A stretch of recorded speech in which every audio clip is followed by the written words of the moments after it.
better now. You've got that respect that you've always wanted. Yeah.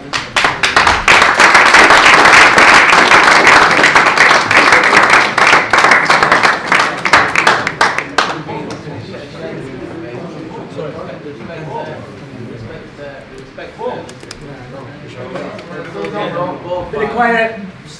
Both parties, we shared the wings together. Listen, we'll get the fans, we'll get the fans the vibe. We took some great shots in there. Respect that. That's all I've ever wanted. And to Dom, about keeping his composure, obviously round one, the first knockdown. When Kell comes back into the corner, how did you talk him through keeping that composure to make sure he didn't rush? Because, well, like I said it all through this camp, it's about like playing a game of poker at this age. You've got your cards, it's all a bluff. We've trained them, but we can do all the training, we can see bits of what we've seen in the past, but we don't know what's going to happen when they get in, until somebody's put the cards on the table. And the cards are on the table in the ring, but apart from that, it's all a bluff and we see how it's going to go. And we can only tell from the first couple of rounds, and Mike was saying it's going to be 4 rounds. Yeah, it is going to be 4 rounds, that's when you know. And then it's after 4 rounds, it's anybody's. So if you're going to assert yourself in the 4 rounds and get kind of dominance, but can't keep coming back. But I said to Kell, Kell's a good finisher. He's a good finisher. He threw a couple of wild shots in, but he is a good finisher. So we said, look, if you hurt him, don't just go in and try and finish, because he'll burn yourself out. He can move, he can recover. So take your time, but he knows that. He knew the plan before he went in. He practiced the plan in camp. He had a plan. Amir had a plan. He had a good plan. He obviously had a good camp because he took big shots all the way through. So we have to see, it's a sticking to the plan. When it's not going your way, it's a case of sticking to the plan and implementing it, and that's what Kell does very, very well. Amir, you showed a lot of heart in there throughout taking those shots. Was the power of Kell a surprise to you in there after that first round? No, we didn't like the power. And obviously, you could see he came in trained, he was ready. No excuses, the better man won. He boxed out his skin, my honestly, I said. And then I expected that from him. I've seen him fight before. And he put a great performance for it. So no disrespect to him, and he came out to it. Was it easy to bury that rivalry at the end with Kell? Yeah, I mean, like, at the end of the day, for me, yeah. I mean, some of the things, that we have rivalries, but like I said, sometimes after a punch up, we can be friends. That atmosphere was absolutely electric for both of you. How does that compare for both of you guys in terms of the best atmosphere you've competed in? Probably the best, one of the best I've ever fought in. And I'd say that the fans came out to watch a great fight, and also can I just mention that, the training camp I had for the fight was pretty the best training. Go back, that's why I don't want to have anyone blame them, because they did everything they needed to. I mean, I put my hand up and took full fault. It was me that was performing in there. Literally, we didn't leave any stone unturned. We did everything in training camp. We pushed you so hard, and so no one can ever say it was go back on the team. The team were better. Like I said, it was just me that didn't perform on the right way. You've given so much to the sport, both of you, and you've been a great ambassador for the sport yourself. Is that the final time that we'll be seeing you in the ring? It's a thing with family. I think it could be. At the end of the day, the first time I fought against, the first time I fought like this was when I fought against Bud Crawford. When you feel like you just can't get in the groove, and I thought maybe it was just because he was that good. Obviously, the Billy did fight, obviously that, but today as well, tried to get in the groove, but just couldn't really get in the groove. I mean, look, Kell came trained, he came ready, and he was brilliant. But it's something to think about, definitely. Like I said, I've always said I never want boxing to retire me, I want to retire from boxing before he does that. And like I said, punishment like that sometimes in boxing, make sure that big heart, some big shots to the butt. Too much of that can be sometimes harmful in the future. So let's see, I'm going to sit down with my wife, my family, look at it, and see where we go from here. But like I said, very good for Kell, he put a great performance to it.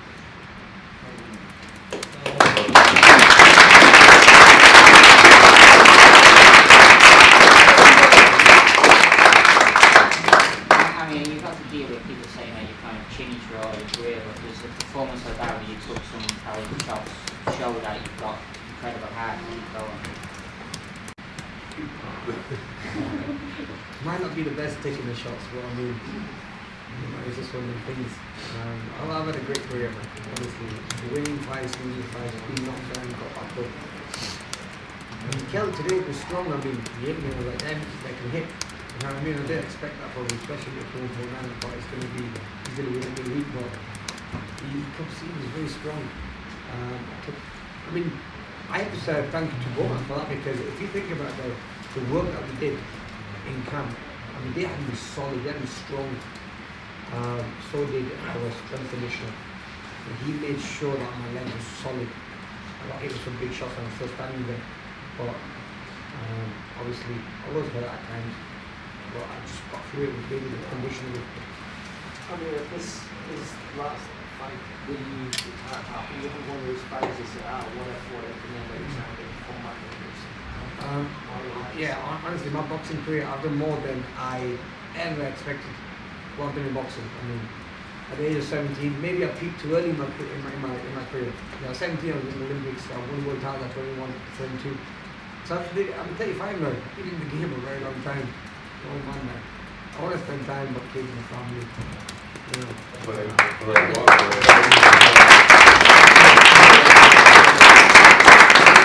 enjoy the money, man. I mean, I never enjoy myself. Honestly, look, we're making the paychecks, but I want to make sure that I enjoy that, because You've got to be around to spend it. You've got to be around to spend it. That's the name and of I it. want to be there for my family, like for my kids. And I want to take them to school and be that father. You know, even though me and Kell have never we look eye to eye, but you know, I'm not a bad person. I'm a family man. It was just that obviously when the words going back and forth, nothing personal. Is make the fight exciting. But end of the day, we're family men, and I'm glad we ended up putting a great performance on for you guys. Amir, Kell, and Ben, I just wanted to say first of all, big respect to boxing, because I feel like what we see in the stadium tonight is really accelerating the sport. Me and Habs actually work at grassroots, so we know how it trickles down and helps fighters that are just starting off. How do you both feel like putting on that event? For me today it was like Fox Groves, where I feel like fighters, because of what you two have done in putting on this big event like Boxer, really going to raise the profile for guys that are coming after you. So individually, how do you feel about that, what you've created tonight? Because you built the fight, there's respect afterwards, and I think this, to me, this is everything, legacy in boxing that people can look up to and take on from that. I mean, people always talk about the Nigel Benn and Eubank fights, and the Fox and the whole fights, and this is what fight people always remember, you know. It was a fight that you could have made 10 years ago, and it still would have been a bigger fight, you know. But it happened 10 years later, but still it was a massive fight, even 10 years later. I didn't give a story for 10 years ago. But I mean, no, Matt, I've got 8 instead of 6. But you know, the thing is, look, we give the fans what they want. And this is something that, you know, we could have been biased. I could have called it a day. I made tons of money in this sport boxing, but nah, there was something missing in my career. This fight, this legacy fight, this massive fight. And if I walk out the sport without taking this fight, not because I don't like Kell, it's just because the public wanted it. The public demand is so big. And I'm glad that like Eddie tried to make it, Frank tried to make it, but respect to Boxer went and made it happen, and I think you deserve a round of applause for that.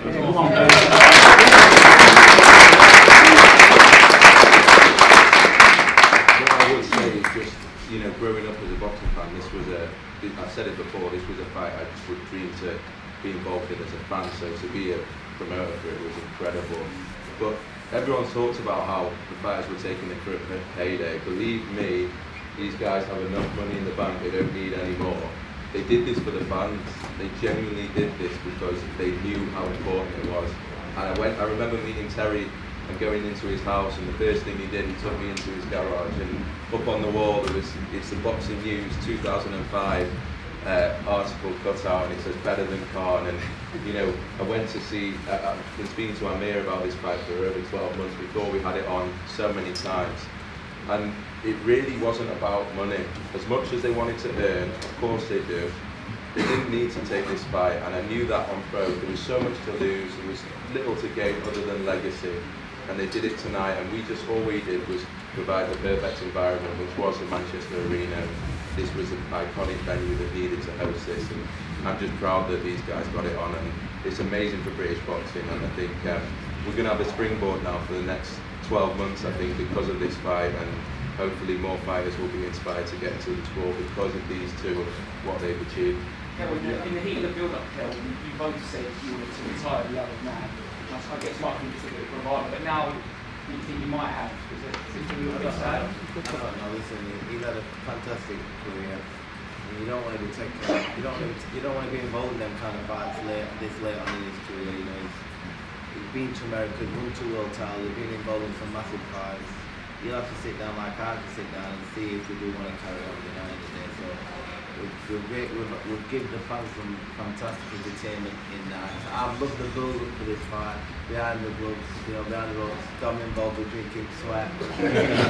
Listen, it's been mega, like the weigh-in, it was hard to pick me or him, and then we've finally got the fight on. We'll give the fans a fantastic night. They can go away and be involved in one of the best fights in our era. It's like the Grove shot, Brook, Calm Brook. It's up there with the best in British in our era. So I'm just happy that I've delivered this fight and got the win. We're both safe, we both felt fair. We can go to a family. That's the main thing. Any more questions? We've got Dwanty Open, he's ready for a piece. Any more questions? Who did you get better in those sparring sessions? It's irrelevant. Look, to be honest with you, Kell, I don't even remember the sparring session. I'm seriously, like, do you remember them, Kell? I don't remember them. But listen, you lot believe everything I said, bro. Actually, Brian Rose beating both up, that's what it is. You know what Brian Rose was? Because I remember sparring with Brian Rose back in, when I was like 15, and I thought, wow, he's so good. Fantastic job. He was amazing, he just kept picking me up. But I can't remember me and Kell sparring, but like I said, really good storyline, huh? Are you going to spar again in future? Yeah, it does. Very good. Right, very well.